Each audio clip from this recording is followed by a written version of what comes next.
So when we're trying to manage our mind, you can think of it very similarly to trying to tend to a beautiful garden.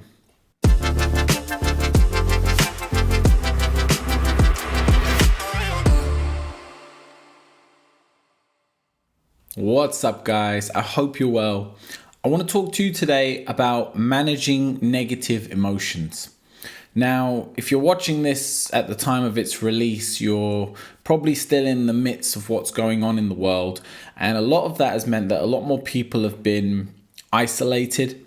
A lot more people have been struggling financially, professionally.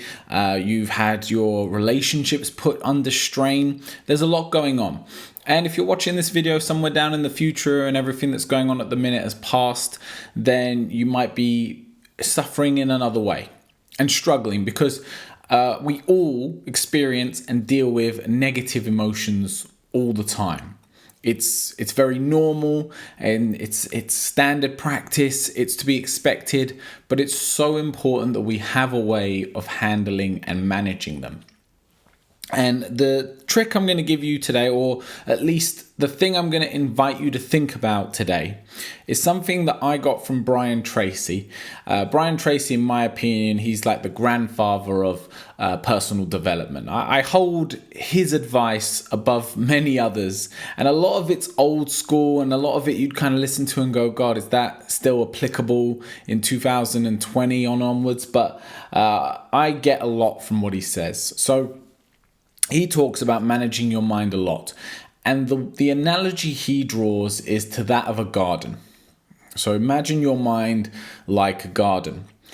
And if you imagine the soil of your mind to be the place where all your thoughts and your creativity and everything kind of spawns and is born from.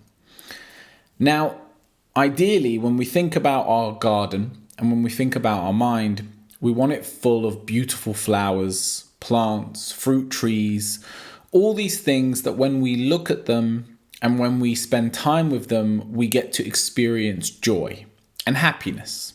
Because at the end of the day, I don't know about you, but I want to be happy as much as possible. And I want to do things and experience things and be around people and things that bring me that sense of happiness.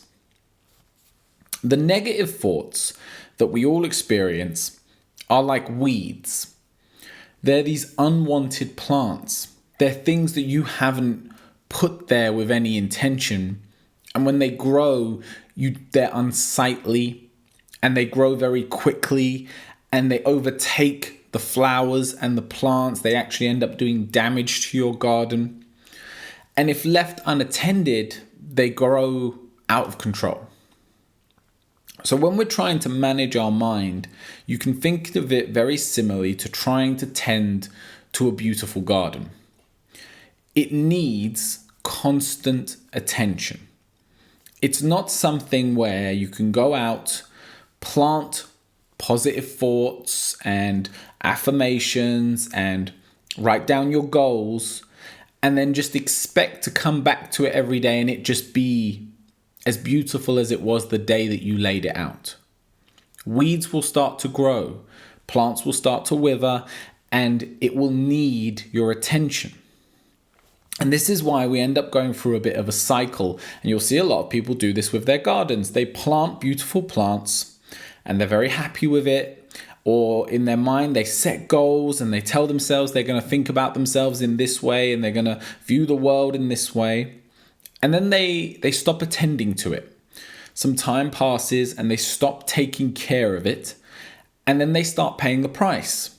They pay the price for not caring because the weeds start turning up.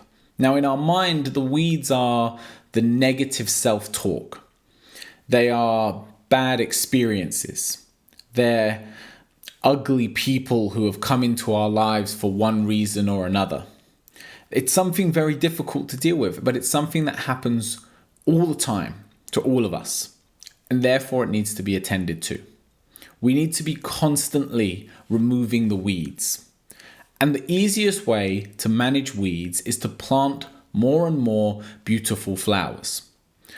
The more plants you have, the more beautiful flowers, the more difficult it is for weeds to find a place to grow. harder for them to get the sunlight, to get the water, to get the nutrients, to be able to rise up and grow. And when they do, you can very quickly identify them, pull them out, and remove them from your garden. So let's move away from the analogy and just get to our mind and be very clear on this. The first thing we need to do is identify negative thoughts. And a lot of this is negative self-talk. It's the stories we tell ourselves about ourselves. It's the way we view ourselves. And it's so important for this to be positive. Think about it in the sense of if you went to the gym and you got a personal trainer and all they ever said to you was, you're overweight, you're lifting that wrong, you're doing this wrong. Everything was from a negative space. How long would you work with that person? If you watched your kid's teacher at school and all they ever did was attack your kid and tell your kid he's wrong, he's dumb, she's stupid, she can't get the hang of this, all the rest of it, it's all negative, would you still want your kid to go to that school? We wouldn't tolerate this amount of negativity from an external source. Yet a lot of us tend to have very negative internal dialogue. The way we talk to ourselves is always hypercritical. And when we get confronted with this, we often say, and I've been guilty of this a lot, we often say that, well, I need to be hard on myself because I want things. I hold myself to a high standard. I expect a lot of myself because I'm reaching for lofty goals. And I've spoke to you before about the importance of allowing pressure. But there's a big difference between allowing pressure and beating yourself up, being negative to yourself, telling yourself that you're not good enough, that you're not smart enough, that you'll never be able to do this or never be able to achieve that. You wouldn't hang around with people who spoke to you like that. So it's so important that you don't speak to yourself like that. That's the biggest weed in your garden, is your self-talk. So address that. The other things you need to address are the other people around you, because if you are speaking positively to yourself, but your friends, your family, your co-workers are all negative, that's going to creep its way into you. That's going to start affecting you. You need to eliminate these. You need to distance yourself where possible from people who bring negativity into your life. And finally, it's the stimulus that you take in. It's what you're watching on TV. It's what you're listening to. It's what you're reading. You need to immerse yourself in positive, uplifting, inspiring messages. And this isn't, I guess it is to try and brainwash yourself, but it's to brainwash yourself with the feelings that you want to have on a day-to-day basis.